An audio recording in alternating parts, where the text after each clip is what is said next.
नमस्कार दोस्तों, मेरा नाम है प्रविंदर और आप देख रहे हैं नास्टेक। आज है हमारी एक्सेल की नेक्स्ट क्लास जिसमें हम सीखने जा रहे हैं डेटा वैलिडेशन के बारे में। क्या होता है ये डेटा वैलिडेशन और कैसे इसको हम अपने डेटा पे यूज कर सकते हैं, यही देखेंगे हम आज की क्लास में। तो चलिए शुरू करते हैं।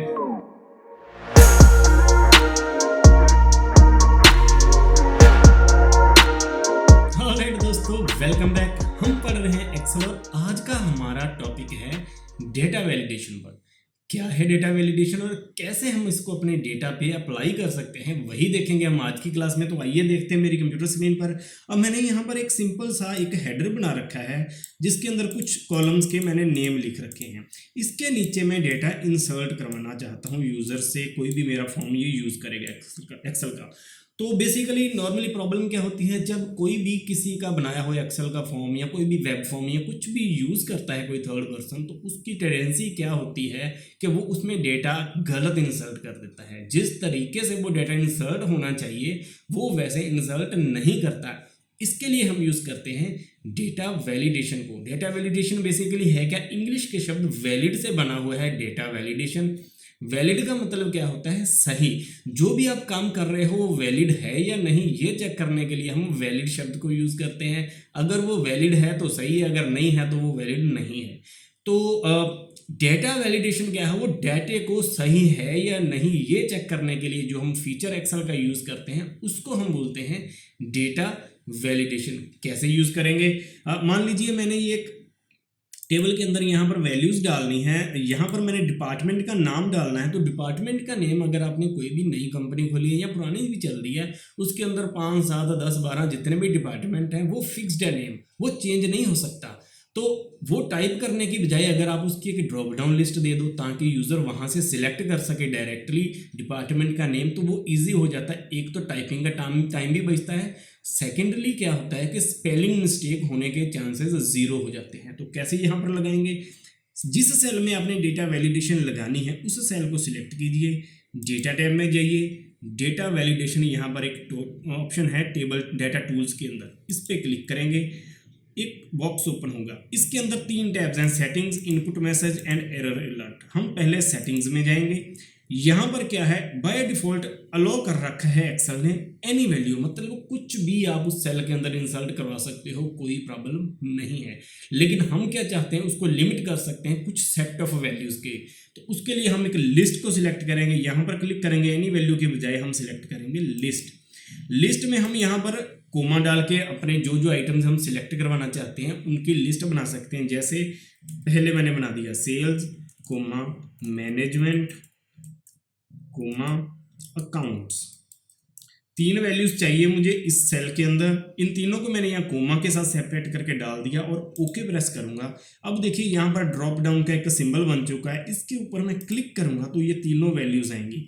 इनमें से मैं कोई भी वैल्यू यहाँ पर सिलेक्ट कर सकता हूँ सेल के अंदर, वो इजीली वहां पर डायरेक्टली आती जाएगी। अगर मैं इसके अंदर डबल क्लिक करके चेंज करूंगा सेल्स, सेल्स के साथ मैंने लिख दिया कुछ भी डिपार्टमेंट, एंटर करूंगा तो यहाँ पर एक्सेल हमें एरर मैसेज देगा।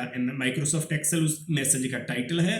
अंदर क्या लिखा हुआ है, this value doesn't match the data validation restriction defined for this cell. मतलब जो आपने डेटा एंटर किया है वो इस सेल के अंदर जो हमने वैलिडेशन की कंडीशंस लगाई हुई हैं, रिस्ट्रिक्शंस बना रखी हैं, उसको मैच नहीं करती। इसलिए आप ये वैल्यू यहाँ पर डाल नहीं सकते।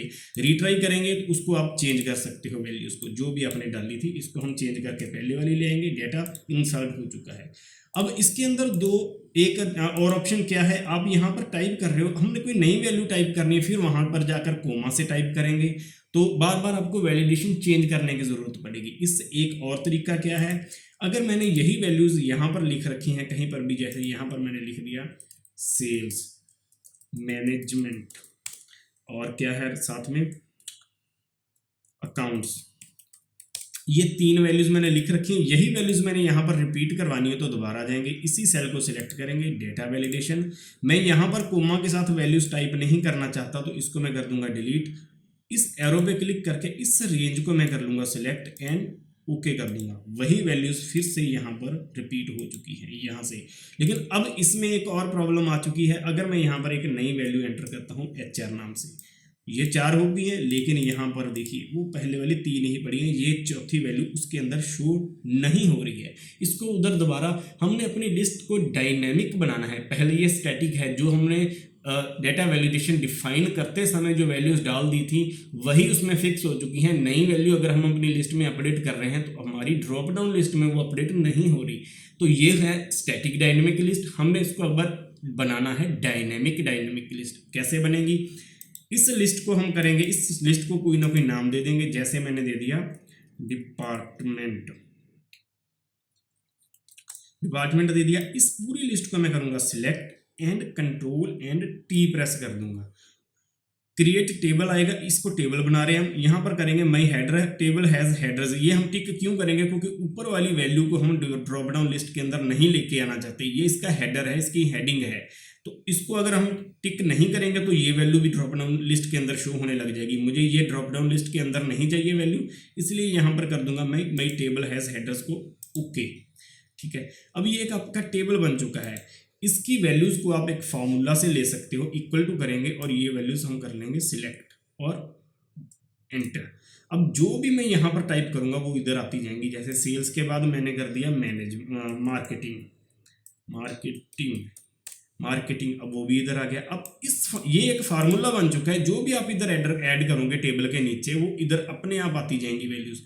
इस फार्मूला को हम कर लेंगे कॉपी करने के बाद हमने क्या करना है, इस सेल के ऊपर डेटा वैलिडेशन में जाना है। वहां पर जाकर आपने क्या करना है, पहले वाली वैलिडेशन को कर देना है डिलीट और यहाँ पर कर देना है इस फॉर्मूला को पेस्ट करने के बाद हम अगर इक्वल टू भी लगाएंगे ये डायरेक्ट नहीं चलेगा, क्योंकि टेबल की वैल्यूज ऐसे डायरेक्टली हम डेटा वैलिडेशन में अप्लाई नहीं कर सकते। इसको यूज करने के लिए हम यहाँ पर यूज करेंगे इनडायरेक्ट नाम का फंक्शन। इनडायरेक्ट लगा के कॉलन के अंदर कोट्स के अंदर इस फार्मूला को लगाएंगे। ये टेक्स्ट को फार्मूला में कन्वर्ट करता है ये फंक्शन, और ओके करेंगे। इनडायरेक्ट के बारे में अगर आपको अभी तक नहीं पता कोई प्रॉब्लम नहीं है, आने वाली क्लासेस में हम धीरे धीरे सभी फंक्शंस को डिस्कस करेंगे। वहां पर आपको इनडायरेक्ट के बारे में भी डिटेल में बताऊंगा। अभी डायरेक्टली समझ लीजिए कि हमने इसको ऐसे यूज़ करना है और ओके करेंगे। ये फॉर्मूला अप्लाई हो चुका है। अब देखिए यहाँ पर ये वैल्यू सारी आ चुकी हैं। अगर इसके नीचे मैंने क्या लिखना है, एक आधा डिपार्टमेंट और लिखना है, जैसे इन्वेंट्री लिखा। अब देखिए इसके नीचे वो भी शो हो चुका है। तो ये ड्रॉप डाउन लिस्ट एक डायनेमिक ड्रॉप डाउन लिस्ट है। जो भी आप चेंजेस कर रहे हो इस इधर वाले टेबल में वो आपकी इस लिस्ट में ऑटोमेटिकली रिफ्लेक्ट हो रहे हैं। तो कई बार हमें क्या होता है कि अपनी लिस्ट बनानी है तो टेबल एक अलग शीट में बना के रख लीजिए, उसका लिंक यहाँ पर ऐसे दे दीजिए कि आपके डिपार्टमेंट अपने आप अपडेट होते रहेंगे। आपको इस शीट में अपडेट करने की कोई टेंशन नहीं रहेगी। अब हम दूसरी ऑप्शंस की बात करते हैं डेटा वैलिडेशन की, जो हमने छोड़ दी थी पहले ये वाली टैब के अंदर। ये वाली एक input message and error alert. Input message क्या होता है कि जब आप उस सेल के पास जाओगे, सेल को सिलेक्ट करोगे तो एक्सेल आपको एक मैसेज देगा कि किस टाइप का डेटा आपने इसके अंदर एंटर करना है। उसको हम बोलते हैं इनपुट मैसेज। कैसे? इसको मैंने टाइटल देना है सिलेक्ट डिपार्टमेंट। ठीक है, ये टाइटल दे दिया मैंने। इनपुट मैसेज में क्या दूंगा, please select any department from the list. ये मैंने यहाँ पर मैसेज दे दिया, ओके करूँगा। अब आप जब इस सेल को सिलेक्ट करोगे, जैसे इस सेल को मैंने सिलेक्ट किया, ऊपर लिखा आ गया सिलेक्ट डिपार्टमेंट और नीचे लिखा आ गया मैसेज प्लीज सिलेक्ट। ये इसका टाइटल है, ये इसका मैसेज है, please select any department from the list. मतलब हमें इस सेल को सिलेक्ट करते ही पता चल जाएगा इसके अंदर डेटा कैसे मैंने एंटर करवाना है। अब इसको सिलेक्ट करके दोबारा जाता हूँ, लास्ट ऑप्शन में चलते हैं इसकी एरर अलर्ट में। टाइटल देना है। यहाँ पर मैं टाइटल का मतलब क्या है, जब एरर आए तो सामने क्या टाइटल से एरर लिखी हुई आए, तो मैं यहाँ पर टाइटल दूंगा इनवैलिड डिपार्टमेंट। जब आप गलत डिपार्टमेंट सेलेक्ट करोगे तो ये ऊपर टाइटल ये लिखा आ जाएगा, नीचे मैसेज क्या लिखूंगा, please select department only from the list. सिर्फ लिस्ट में से डिपार्टमेंट सिलेक्ट कीजिए और ना अपनी मर्जी से कोई और टाइप ना कीजिए। ये मैसेज आएगा, ओके कर देंगे। अब देखिए अगर मैं इसके अंदर जाके मैनेजमेंट के साथ 2 टाइप कर देता हूँ, एंटर करूंगा तो एरर मैसेज आ गया invalid department, please select department only from the list.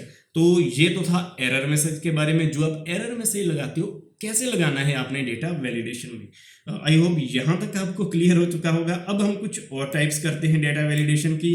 कौन सी, यहाँ पर आगे एम्प कोड। एम्प्लॉय को मैं कोई कोड देना चाहता हूँ जो अपने डिपार्टमेंट में नया ज्वाइन किया है, तो वो कोड क्या होगा, हर ऑर्गेनाइजेशन का अलग अलग टाइप का कोड देने का क्राइटेरिया होता है। मैं क्या चाहता हूँ इस ऑर्गेनाइजेशन में, इस कंपनी में कोड क्या हो, 4 डिजिट का हो, 4 से ज़्यादा भी करेक्टर ना आए, 4 से कम भी ना आए। तो कैसे हम अप्लाई करेंगे, इसको मैंने सिलेक्ट किया, डेटा वैलिडेशन में गया, सेटिंग्स में गए, लेंथ, ये बड़ा टेक्स्ट लेंथ इक्वल टू कर दीजिए। यहाँ पर ऑप्शन आएगी इक्वल टू, ये कई तरह की ऑप्शन है, equal to, greater than, less than, not equal to, ये सब बिटवीन, नॉट बिटवीन। हमने कर दिया इक्वल टू, जो भी आपको सूट करती वैल्यू वो कर दी, और मैंने लेंथ टाइप कर दी 4। इनपुट मैसेज प्लीज, यहाँ पर मैं इनपुट मैसेज लिख दूंगा employ code, please enter code for employ.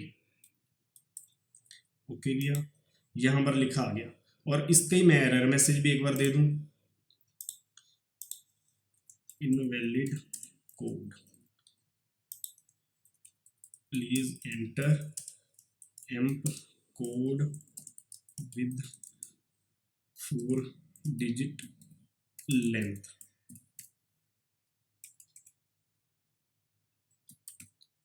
Okay कर दिया। अभी यहाँ पर मैं कोई एम्प्लॉय का कोड दूंगा, जैसे मैंने लिख दिया 1001, ये तो ओके है। अब अगर मैंने यहाँ पर कर दिया 10023, अब इसका करेक्टर की लेंथ 5 हो चुकी है, ये बढ़ चुका है एक साइज से। अब इसको एंटर करेंगे तो एरर आएगी, please enter amp code with 4 digit length, मतलब इनवैलिड कोड लिखा गया है आपका, ये एरर आई है। इसको रीट्राई करेंगे, यहाँ पर जाके हम अगर इसको 1000 कर देंगे, एंटर करेंगे तो इंसर्ट हो चुका है। तो ये तो हुआ लेंथ को यूज करके आप डेटा वैलिडेशन कैसे कर सकते हैं। अब इससे नेक्स्ट डेट ऑफ बर्थ। तो हमने वैलिडेशन में रिस्ट्रिक्शन लगानी है कि जब भी आप कोई भी कंपनी, कोई भी ऑर्गेनाइजेशन एम्प्लॉय को हायर करती है, तो क्राइटेरिया क्या होता है, स्टार्टिंग में बता देते हैं कि डेट ऑफ बर्थ इससे बाद वाली ना हो, इससे पहले पहले वाले हों। तो हमने क्या करना है, डेट ऑफ बर्थ पे पहले ही क्राइटेरिया लगाना है। क्या लगाएंगे, डाटा वैलिडेशन में जाएंगे, पहले सेल सेलेक्ट कर लिया है, सेटिंग्स, यहाँ पर करेंगे डेट, बिटवीन नहीं लगाएंगे हम, लेस देन। लेस देन मतलब उससे पहले वाली, मैं क्या चाहता हूँ 1/1/2000, इस साल से पहले पहले वाले जो पर्सन्स हैं वो एलिजिबल हैं, उससे बाद वाला कोई भी डेट एंटर हो ही ना सके। जिसकी डेट इससे पहले डेट ऑफ बर्थ है सिर्फ वो यहाँ पर एलिजिबल हो। ओके करूँगा, देखिए यहाँ पर मैं डेट डाल के देखता हूँ, जैसे 10/10/2005, एंटर, एरर मैसेज आ गया। अभी हमने मैसेज वगैरह के बारे में डिस्कस नहीं किया, इसके बारे में इंटर नहीं किया, कोई बात नहीं, पीछे वाले में हमने कर लिया, इसका मैं अभी दोबारा इंटर नहीं करके दिखाऊंगा।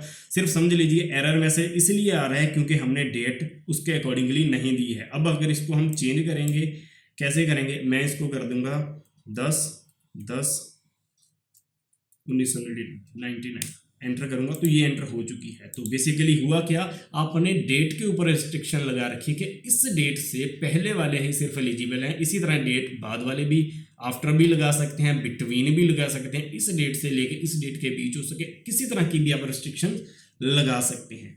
इसके बाद आ गया डेट ऑफ ज्वाइनिंग, इसके अंदर भी हम लगा सकते हैं। डेट ऑफ ज्वाइनिंग या तो आज होगी या आज से बाद होगी। इसके अंदर कैसे लगाएंगे, डेटा वैलिडेशन के अंदर गए, वैल्यू डेट के अंदर गए, ग्रेटर देन और इक्वल टू, एंटर किया,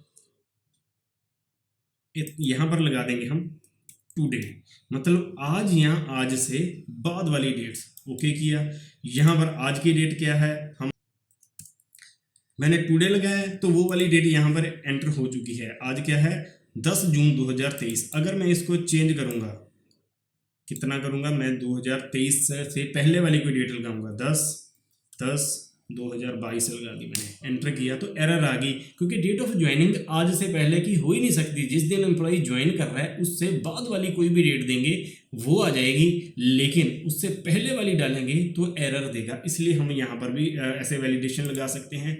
लास्ट में आ गया एड्रेस। एड्रेस क्या है, सिंपली टेक्स्ट की लेंथ है, 50 कैरेक्टर का दे सकते हैं, 25 का दे सकते हैं, आपकी मर्जी है जितना मर्जी। यहाँ पर मैं देना चाहूँगा डेटा वैलिडेशन पे, यहाँ पर गए सेटिंग्स में गए, यहाँ पर जाके टेक्स्ट लेंथ कर दिया मैंने, मैक्सिमम डेटा कर दिया कितना, इक्वल टू मैक्सिमम बिटवीन कर देते हैं हम कर देते हैं 25 करेक्टर कम से कम एंटर हो और मैक्सिमम 50 हो, इससे कम वाले करेक्टर यहाँ पर एंटर हो ही ना सके। तो ऐसे हमने एंटर कर दिया। तो कोई भी आप यहाँ पर एड्रेस टाइप करोगे तो 25 से कम करेक्टर वाला इनपुट में नहीं लेगा, 25 से ज़्यादा वाला ही एंटर हो पाएगा। तो आई थिंक ये तो था कुछ बेसिक्स ऑफ डेटा वैलिडेशन के बारे में। आई होप ये वीडियो आपको पसंद आएगी, पसंद आई है तो इसको लाइक कर दीजिए और चैनल को सब्सक्राइब कर दीजिए। अपने दोस्तों के साथ चैनल को शेयर करना ना भूलिएगा। Thank you.